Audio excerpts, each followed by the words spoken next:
Hey guys, how's it going? It's Pat here, and today I wanted to actually do a different type of video than I would, well, first off, normally do, because honestly, I just kind of been uploading Persona and Origins of Olympus roleplay videos on the channel, but you guys don't get to hear me just normally that often. I haven't been posting too much of just my normal, Pat voice.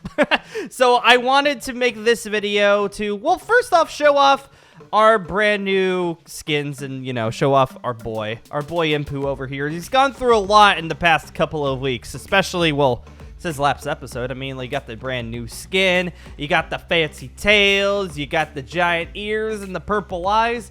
So this particular video, I wanted to make mostly to show off, the evolution of Inpu, and honestly, give a bunch of credit to the people who inspired, not just Inpu, but inspired me to actually make Inpu into the way that he is today. And I'm just gonna let you know right now, we ain't nowhere near done. We still gotta get married.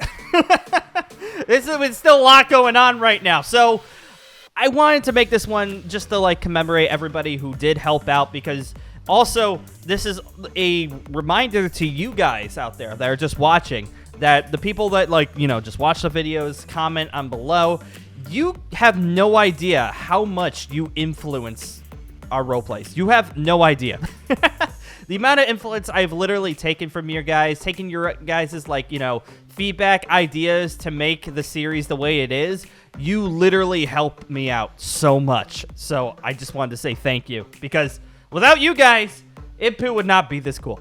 I'm going to say that right now. Inpu would not be this cool. But without further ado, currently right now, we're at the new house. We're at the brand new spanking pyramid that our lovely dad Anubis gave us in the camp.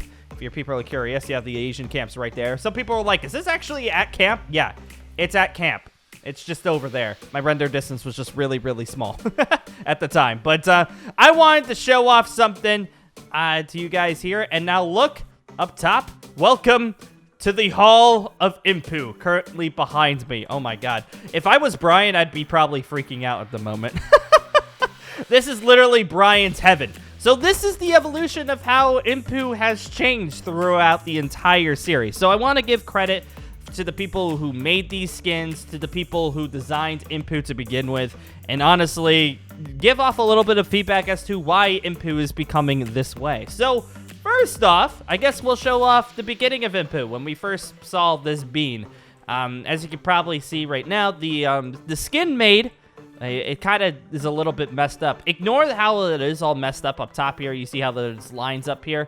This is a problem you probably noticed when people use custom NPCs. You can probably see right here, starting right here. You don't see that, but over here you see that. It's because these models are custom NPC models, and these ones are just blockbuster models. The difference is, because I need blockbuster models over here and custom NPCs models, is because we can't have luscious tails.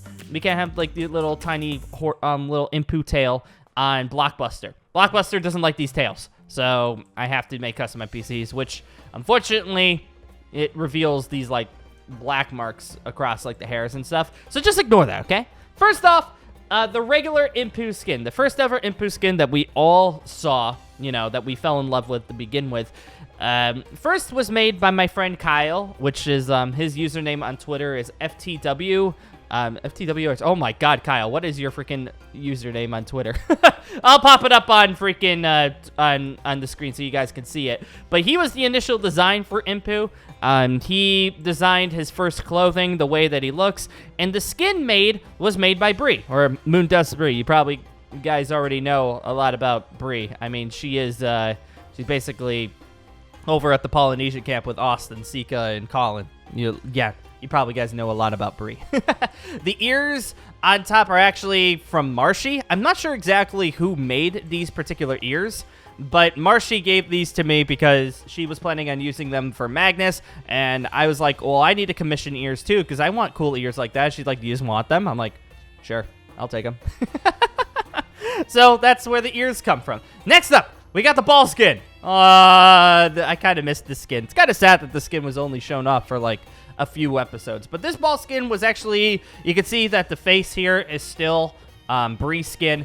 But this skin, I'm not exactly who made it. This was from Yuki. Yuki helped me make this skin. She was able to plop my face and my arms on top of the skin. I don't know who particularly made it at first. You could probably ask her if you're really, really so curious. But this particular skin I got from Yuki because I didn't at first have a ball skin. I was honestly going to show up to the ball looking like this. But Yuki was like, nah, we ain't doing that. So she gave me a white collar shirt. And we just role-played it that that Inpu honestly didn't have any, he didn't have any clothing, so we got it from Brian instead. I like this one. This is kind of sad that we didn't get it for too long. Next up, oh boy, also the server saved apparently. Here we go. Now we get a little bit angsty here. You could definitely tell from 2 different skins that it's definitely changed. So we have Bree's model over here. These are made by Lav. You can maybe tell by the eyes, maybe the hair or such. You can't really tell because that's just custom NPCs for you. But this skin was initially made by Lav. Lav did a fantastic job on this skin. Also, the Shadow Arm skin, also made by Lav.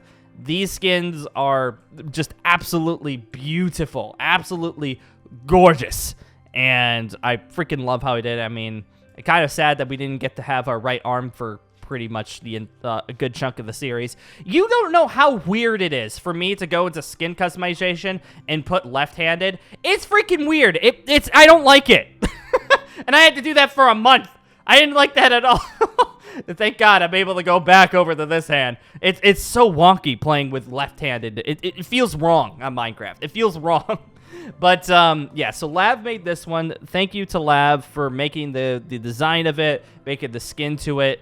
They did a fantastic job, both on this skin and the shadow skin. I freaking love how they did with the shadow eyes, how it goes up there, it goes up the face of Inpu right here. It's so freaking good. Also, like, it goes off on the back here, too. It's freaking beautiful. Absolutely gorgeous. I freaking love it to death. And now, after we move on from this, here comes massive story time. So this is when we start talking about you guys, because these skins were pretty much ideas that I had to begin with during the series. I always wanted this, like, ever since, like, you know, during the ball, I kind of wanted Inpu's arm to get ripped off by Magnus, and I wanted the Shadow Arm to replace it at times, because, I don't know, Shadow Arms are freaking cool. So these were all my ideas initially. But now we start getting into the differences. Oh, boy. Now we start getting into differences. Skin's still the same right here. You can see that this is Lav, and the head of here is Lav. This part isn't, and we'll get into who actually made this in a second here. But all the headpieces are still Lav, and mostly are still Lav. But now we start getting into floofy tails. Oh, boy. It's so... Ugh. It's all combining. Ugh. Ugh. It looks freaking weird. Whatever, stare at mine. Now we get into the floofy tails. Now here comes the massive story over to the floofy tails and to why a new freaking Inpu over here got the Pharaoh of the Underworld from Anubis. God, I could talk. There's a lot in my head right now. So here we go. Story time. You guys ready for story time? All right, here comes for story time. So initially, the idea from Inpu to have these massive tails, these crazy tails, are actually from my 10K special. I wrote in the 10K special, the people were asking me, hey, Pat, what would Inpu be if he wasn't Egyptian? What would you do? And then I said I would have been a kitsune. It would have been from the Japanese area over there, and I would have been a kitsune because I just absolutely love tails. Ever since I saw Yuki's character with Momiji with having giant tail, I wanted a character with giant tails. So initially the idea came from like the 10K special. I was like, yeah, maybe one day we'll have a giant tailed character, but for right now, these are the tails I'm currently giving Inpu. Next up was basically from you guys. Ever since I said that I wanted a kitsune form, a lovely person by the name of Sentry Mage, Hiroka. You think we were gonna give you credit, Hiroka, huh? You thought I wouldn't, but on Twitter, their at is a Sentry Mage.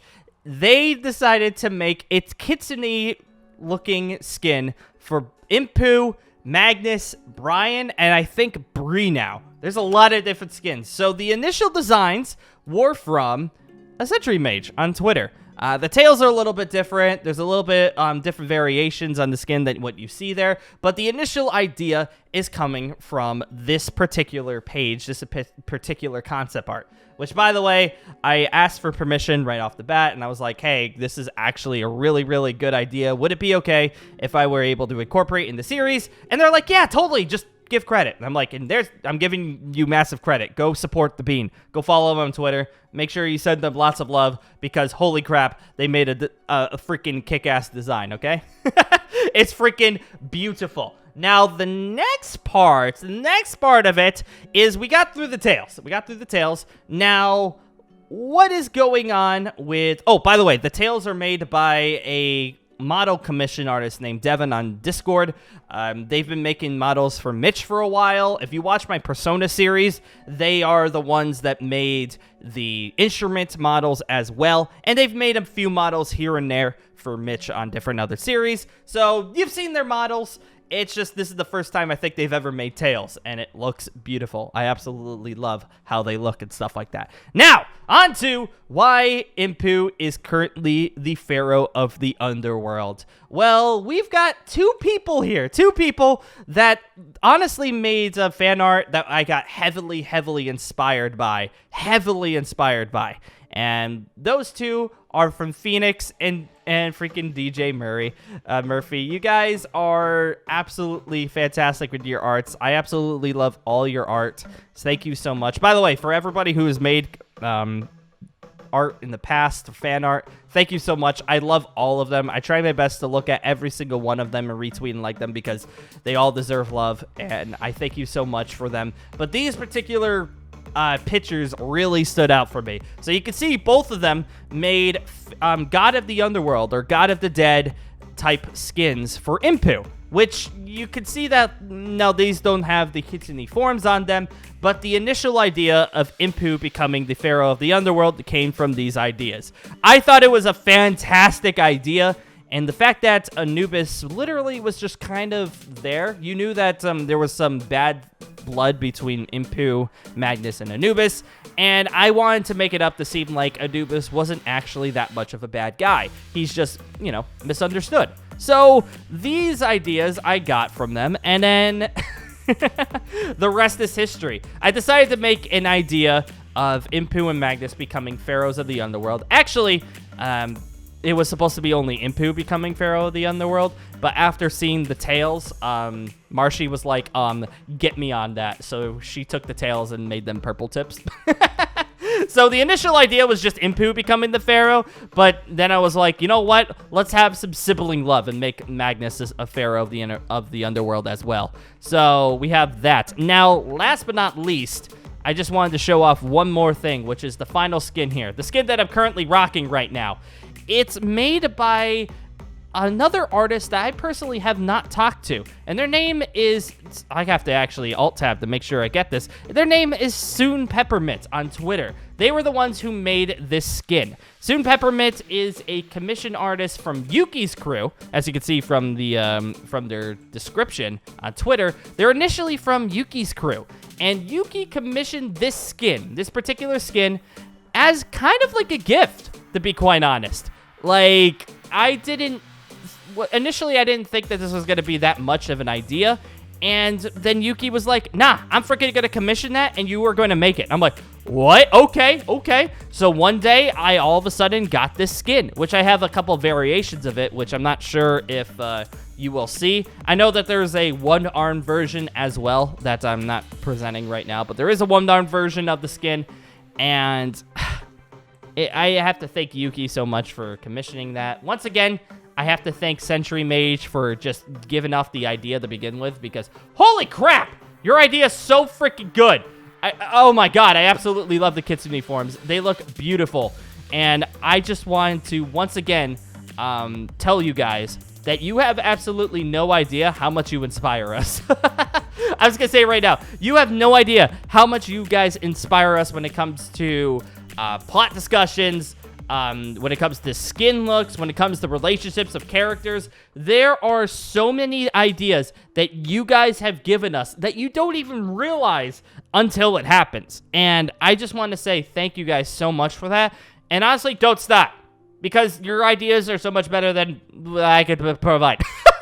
I'm just kidding. Some of the ideas I have are, you know, not terrible, but honestly, you guys are definitely helping out with that. And I just wanted to say, honestly, from the bottom of my heart, thank you guys so much for the support so far of Origins of Olympus. It's, I said it at the beginning of my last video, but the support is absolutely mind-boggling, and I don't want to, like, you know, sound like a broken record, because I hate sounding like a broken record, but I just wanted to say thank you guys so much for the love, the support you guys have been giving me. It's honestly fantastic. I get spammed all the time saying, like, I'm the Bean King. No, you guys are the Bean Kings and Queens and non-binaries, because you guys are the best. I'm just here, you know, enjoying the ride. You guys are the best. I thank you guys so much again. And like I said before, we ain't freaking done. We're nowhere near done yet. We still got plenty more of this series to go. This poor Bean's got to get married. What the heck's going on with the seductive Rose? And what's going on with literally everyone else at camp? It seems like Inpu gets involved in way too many things because he's too helpful. So it's very, very likely that he's going to be caught up in some shenanigans that probably Xylo started. Yeah, I could see it. Once again, guys, thank you guys so much for the love of everything. You guys are the best. And, you know, I hope you guys will enjoy the rest of Origins of Olympus, because, my God, we have so many other ideas that I cannot wait to show you guys, because it's going to be freaking awesome. But on that note, everybody, thank you guys for joining once again, and I will be seeing you later!